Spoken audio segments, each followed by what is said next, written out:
இலக்கியா சைடில் இலக்கியா மாஸ்டர் பிளான்லாம் போட்டு சிபிசிஐடி மாதிரி நாங்கள் உங்களை ரைடு பண்ண வந்திருக்கோம் அப்படின்னு வீடு ஃபுல்லாக தேடியுமே அந்த நாகுவை கண்டுபிடிக்க முடியாமல் ஏமாற்றத்தோட திரும்பி வெளியே வந்துட்டாங்க. இப்போது 3 பேரும் பேசிக்கிறாங்க. என்ன பண்ணுறது இப்போது? அந்த எஸ்எஸ்கே ஃபோனில் பேசுறதை நான் கேட்டனே. அந்த எஸ்எஸ்கே நாகு என் வீட்டில் தான் பத்திரமா இருக்கான்னு அவன் சொன்னானே, நான் அதை கேட்டனே. அப்புறம் எப்படி நாகு இல்லாமல் போனான்? என்ன இலக்கியா, நாம தான் ஃபுல்லாக தேடிட்டோமே, அங்கே இல்லைம்மா அவன். அந்த எஸ்எஸ்கே போய் சொல்லிக்கலாம். இல்லத்த, எஸ்எஸ்கே நம்ம அவன் ஃபோனை ட்ராக் பண்ணுறான்னு அவனுக்கு தெரியாதத்த. அப்படி இருக்கும்போது அவன் எப்படி ட்ராக் பண்ணிக்க முடியும்? இல்லத்த, அவன் பொய் சொல்லல, அவன் உண்மையாக சொல்லியிருக்கான். எனக்கு என்னமோ நாம அவனை எங்கேயோ கோட்டை விட்டான்னு தோணுதத்த. அந்த எஸ்எஸ்கே நாகுவை அந்த வீட்டில் தான் கண்டிப்பாக மறைச்சி வச்சுருந்துருக்கணும்.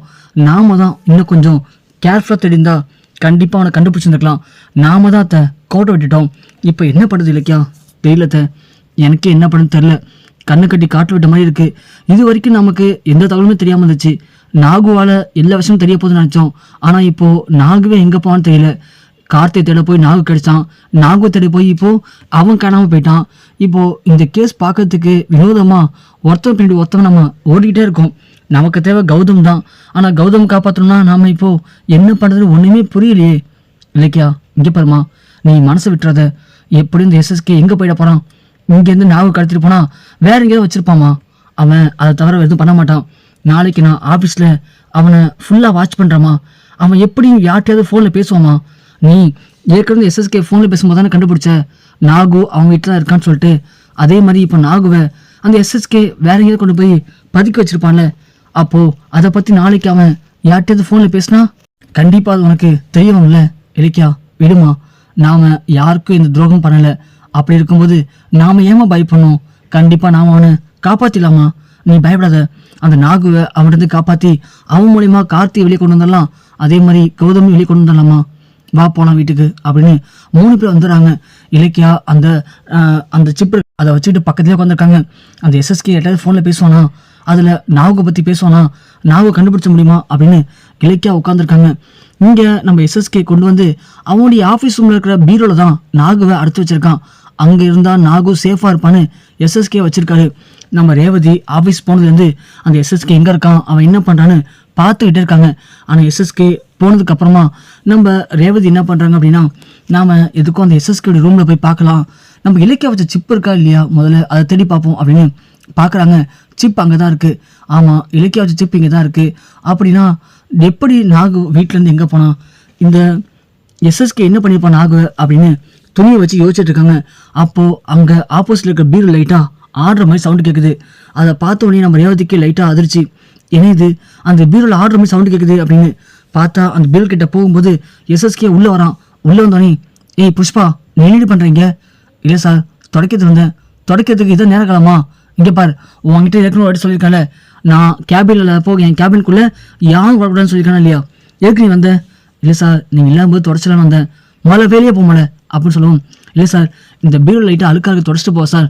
புஷ்பா, நான் உடனே வெளியே போக சொன்னேன். போ வெளியே மோல, அந்த பீரோட்ட நிற்காத, என்ன மோல நீ அப்படின்னு எஸ்எஸ்கே விரட்டுறாரு.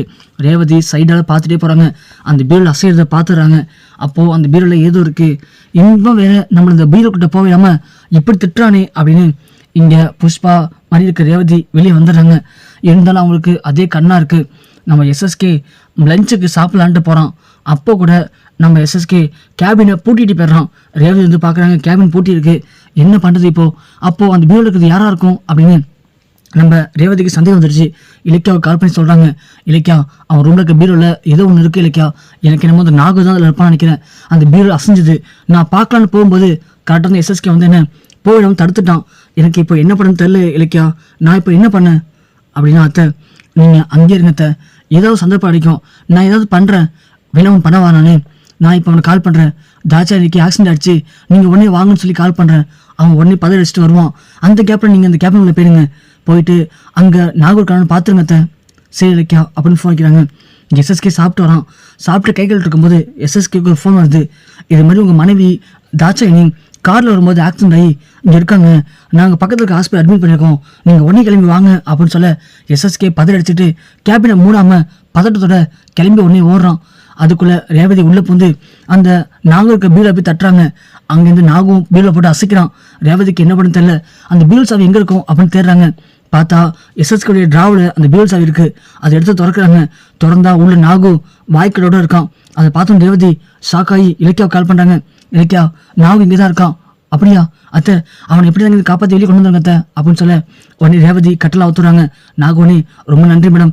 நான் அன்றைக்கி உங்கள் கழுத்தில் கத்தி வச்சு தப்பிக்க நினச்சேன். ஆனால் நீங்கள் இன்னைக்கு என்னை காப்பாற்றுறீங்கன்னு நினைக்கும் போது எனக்கு ரொம்ப பெருமையாக இருக்குது மேடம்.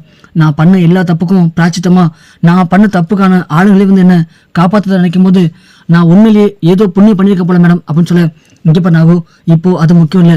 நீ இந்த எஸ்எஸ்கிட்டேருந்து இப்போ தப்பிச்சு வெளியே போகணும். கார்த்தியை காப்பாற்றணும். கார்த்தி மூலியமா என் மகன் கௌதமை நீ காப்பாற்றி கொடுக்கணும். எனக்கு அது மட்டும் பண்ணால் ரொம்ப புண்ணியமாக போகும்ப்பா அப்படின்னு கையெடுத்து கும்பிட்றாங்க நம்ம ரேவதி. நாகும் கண்டிப்பாக பண்ணித்தரேன் மேடம் அப்படின்னு சொல்கிறான். இங்கே எஸ்எஸ்கே ஹாஸ்பிட்டல் போய் பார்க்குறான். போயிட்டு தாட்சாணி எங்கன்னு கேட்கும்போது அங்கே இருக்க யாருக்குமே எதுவுமே தெரியவே இல்லை. உடனே பதறி அடிச்சு நம்ம எஸ்எஸ்கே தாட்சாணி மொபைலுக்கு கால் பண்ணுறான். தாட்சாணி ஃபோன் அட்டன் பண்ணுறாங்க. சொல்லுங்கள் எஸ்எஸ்கே. தாட்சாணி, என்னாச்சு உனக்கு? பரவாயில்லையே, இப்போ எந்த ஹாஸ்பிட்டல் இருக்க? ஹாஸ்பிட்டல் இருந்தால் உன்னை பார்க்க முடியலைங்க. என்ன எஸ்எஸ்கே சொல்கிறீங்க? ஹாஸ்பிட்டலையா? ஏன், எனக்கு என்னாச்சு? நான் நல்லா தானே இருக்கேன். என்ன தாட்சாணி சொல்கிற? உனக்கு ஆக்சிடென்ட் ஆச்சு சொல்லி ஃபோன் வந்துச்சு. எஸ்எஸ்கே, இது விளையாடுறீங்களா? நான் வீட்டில் தான் இருக்கேன். எனக்கு என்ன ஆக்சிடென்ட்? நல்லா தானே இருக்கேன் அப்படின்னு சொல்ல எஸ்எஸ்கே ஒன்று அப்படின்னா சரி தாட்சாணி நான் கூப்பிடுறது அப்படின்னு சொல்லிட்டு எஸ்எஸ்கே யோசிக்கிறான். ஒருவேளை நம்ம வேணும் டைவர்ட் பண்ணிட்டு நம்மளை மீறி யாராவது நாகுவை ஆஃபீஸ்லேருந்து கொண்டு போயிருப்பாங்களோ?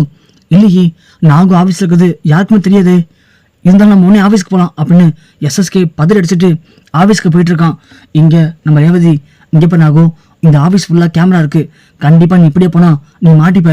நீ என்ன பண்ணுற, இந்த ஆஃபீஸ் கேபின் இருக்குல்ல, அந்த கிளாஸ் ஓப்பன் பண்ணால் சைடில் பைப் இருக்கும். அந்த பைப்பை பிடிச்சி நீ எப்படியாவது இங்கே தப்பிச்சு நீ போய் இலக்கியா பாரு, புரியுதா? இந்த ஃபோன் வச்சுக்கோ, நீ போய் இலக்கியா கால் பண்ணு அப்படின்னு சொல்ல நாகும் பைப்லையாக பிடிச்சி இறங்கிட்டு இருக்கான். எஸ்எஸ்கே நேராக ஆஃபீஸ் வராரு. நேராக வந்து கேபின் திறந்து பார்க்குறாரு. கேபின் திறந்து பார்த்தா பீல் திறந்துருக்கு. பீல் இந்த நாகு காணும். உடனே எஸ்எஸ்கே கத்துறாரு, இந்த பீல் யார் திறந்தா, யார் உள்ளே வந்தா அப்படின்னு கேட்க அப்போ அதுக்குன்னு பார்த்து ரேவதி தெளிவாக பிளான் பண்ணி என்ன பண்ணியிருக்காங்க அப்படின்னா, ஸோ உள்ளே வரதுக்கு முன்னாடியே மீனை ஆஃப் பண்ணியிருக்காங்க. அதனால கேமரா ஒர்க் ஆகலை. எஸ்எஸ்கேக்கு என்ன பண்ண ஒன்றுமே புரியல. கிளாஸ் திறந்துருக்கிறத பார்த்துட்டு எட்டி பார்க்குறான். அப்போ தான் பார்த்தா நாகு பைப் போட்டு இறங்கி ஓடுறான். எஸ்எஸ்கேவால் ஒன்றுமே சொல்ல முடியல. என்னாச்சு சார், யார் சார் அப்படின்னு கேட்கவும் இங்கே எஸ்எஸ்கே பதில் சொல்ல முடியாமல் தயங்கி நிற்கிறான். நாகு இப்போ தப்பிச்சிட்டான். நாகு இப்போ அடுத்து எங்கே போவான்? அந்த கார்த்திகை கத்தச்சுக்கு அடுத்து தான் நாகு போது வாய்ப்பு இருக்குது. முதல்ல இங்கேருந்து சீக்கிரமாக போகணும். போயிட்டு கார்த்தியை நாகிட்டேருந்து காப்பாற்றணும்.